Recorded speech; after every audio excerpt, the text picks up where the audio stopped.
I, teen female, have a daughter with my boyfriend, nearly adult. She's a few months old. We're young and I know that's not ideal.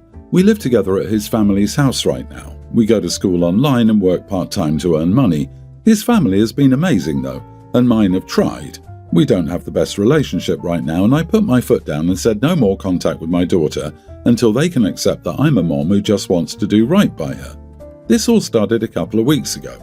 My sister, 30, asked if she could take my daughter out for a few hours, and my boyfriend and I were okay with that. It was warm and sunny that day, so we lathered her in sunscreen, put a hat on her, gave my sister 2 backup hats and told her to make sure she wore them so she was protected from the sun. We also asked her to make sure she reapplied the sunscreen. An hour after they left, my sister posted photos of her and our daughter. Our daughter wasn't wearing a hat and they were on the beach where it was still very clearly sunny. I tried to call my sister, but she didn't answer. She didn't answer any texts either, or put the hat back on when prompted. When my sister brought our daughter back, she was crying and clearly too warm. Plus, she'd gotten a small rash starting on her face because instead of using the sunscreen we sent with her, she sprayed her with something she had that wasn't meant for babies. My sister called me ungrateful. She said she gave us time without the baby, and instead of thanking her, we criticised her, all because she wanted our daughter to look cute instead of having those annoying hats on her head. I told her babies should be protected from the sun and warm weather, and she didn't do that. She told me I was playing at being a concerned mom, but I was just being a brat. My boyfriend's parents kicked my sister out. Then my parents called and asked me to apologise to my sister. They said she was having fun, and we should understand that you can't always stay on top of stuff. My sister was in the background and even said she couldn't be bothered. Then my parents said I was too young to know what's best and that I never should have gotten pregnant in the first place. I told them I was young and probably too young, but I was doing everything to be a good mom. Then they accused me of taking an old fight out on them, because my parents don't believe in hormonal birth control and they were mad that I'd wanted to go on it, and that I brought up how birth control would have helped prevent me from getting pregnant, because clearly we weren't careful enough with the protection. I didn't even bring that up. I was only talking about my sister and how I was doing what I could to be a good mom. My parents told me I should let them and my sister do what they think is best, since they're adults and know more than I do. I said I wanted to protect my daughter. They said I'm too young. That's when I decided they couldn't see her anymore until they learned to listen and protect my daughter instead of dismissing everything I do because I'm a teenager, because that's putting my daughter at risk, not me. My parents said denying them a relationship is wrong, and I said they all needed to realize that my daughter deserves to be protected and not denied that because she wouldn't look cute enough for some people. They keep texting and calling and I ignore them, but the argument is that at my age, I should not be making this decision, and it shows how childish I am. Am I the idiot? Not the idiot. Your parents and your sister are morons. Putting your baby at risk, not taking it seriously and then turning it around on you is pathetic.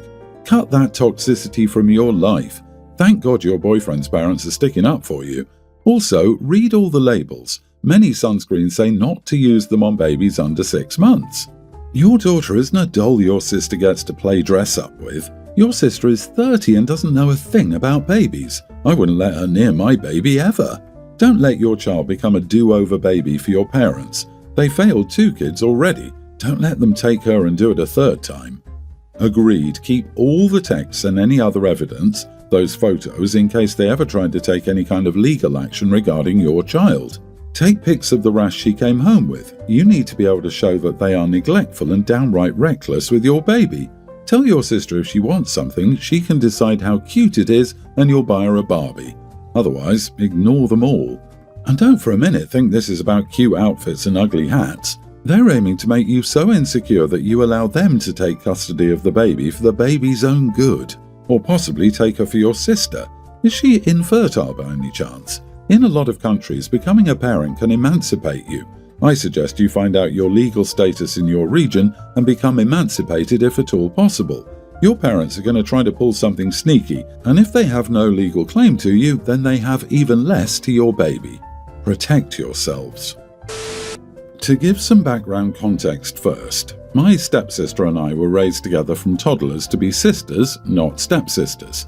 Our parents met when I was 20 months old and she was 3. My dad had custody of me and her mom had custody of her. We never knew another family, so everyone saw us as siblings and we were treated like we were. Even when we were kids, I was aware that she'd call herself an only child and say she had no siblings.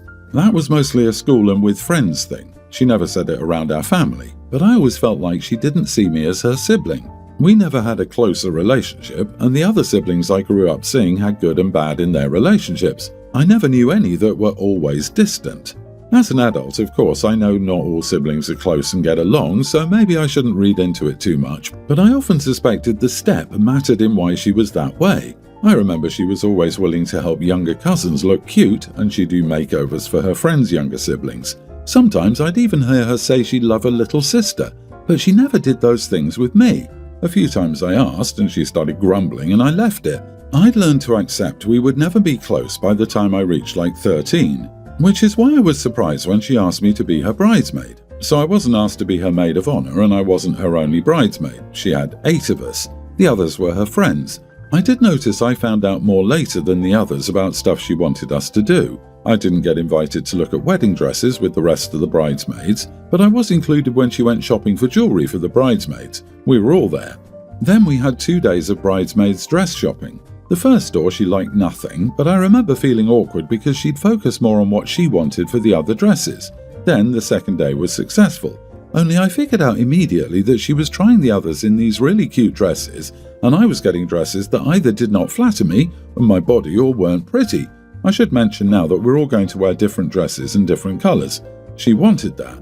The other girls all loved what they were trying on, and I thought all the others looked so nice, but I hated everything she tried on me, and I felt like they got worse on me as we went on. I did speak up a couple of times because the others did. She listened to them, but not me. I pulled her aside before we finished and asked her if there was anything else she'd like for me to try on because I felt like the other girls had nicer dresses. She told me it wasn't my wedding and I was meant to do what she wanted. I told her I understood, but she was okay with hearing out the others. She walked away from me and went back to them. I was texting my boyfriend and he said the dress wasn't very flattering on me. Even the lady helping us said the dress could be tailored to fit my body better if I'd wanted to try that. But I saw it as a sign that I wasn't really wanted and she was using it to make me feel less than. So I got changed and returned to her and said I wasn't working out as a bridesmaid and she could find someone else. She didn't try to stop me, but she went to our family and they were asking why I do that. They told me it seems silly to step down over a dress and that we're sisters and that this is special. I told them it was about more than just the dress, but she was always careful to hide the other stuff from them, so now they think I'm the idiot. I'm doubting myself now, but I did show some others what she was dressing me in, and everyone says the same thing. And I showed what one of the other bridesmaids posted, and they see what I'm talking about. Plus, my friends and boyfriend believe me about the history between us. I know our parents think I'm being sensitive and now overreacting. Am I the idiot?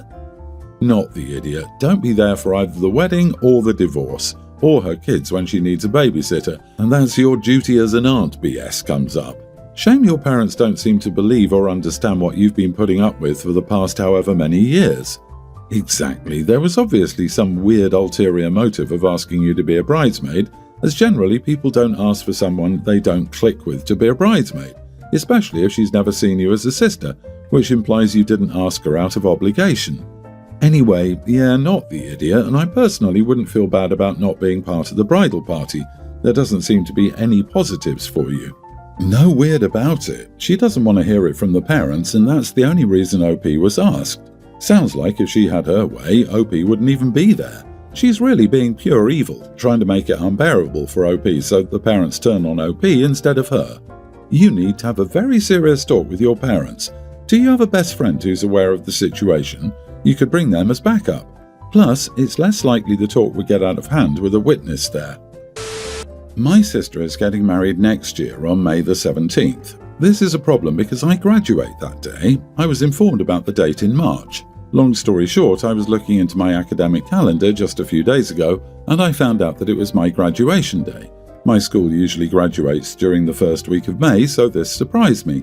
I let my parents know about the date and they told me to tell my sister. When I told her about the date, I asked if she could change the date. She said that she'd already changed the date 3 times and wouldn't change it for a 4th. She told me she was sorry and would understand if I couldn't come. I was upset by this because it was very dismissive. When I told her that, she got mad and told me that I can't expect her to try to change her date again, that it was set and that it was final. Now I'm kind of worried that none of my family members will be at my graduation and I won't be able to see my sister get married.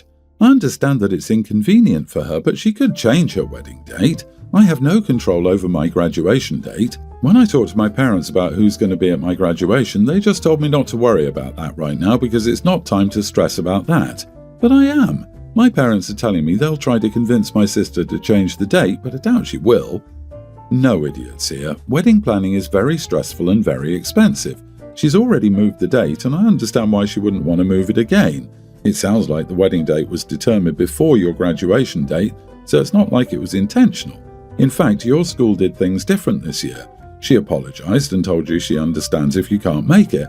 That's it. It has nothing to do with you, really. Sometimes dates and times conflict. It's part of life. It's valid that you're stressed and worried about your family's attendance, but you and the rest of your family, including your sister, just have to decide how to allocate their time that day. It has nothing else to do with you, really. It does actually, because it means no one in their family will likely go to OP's graduation.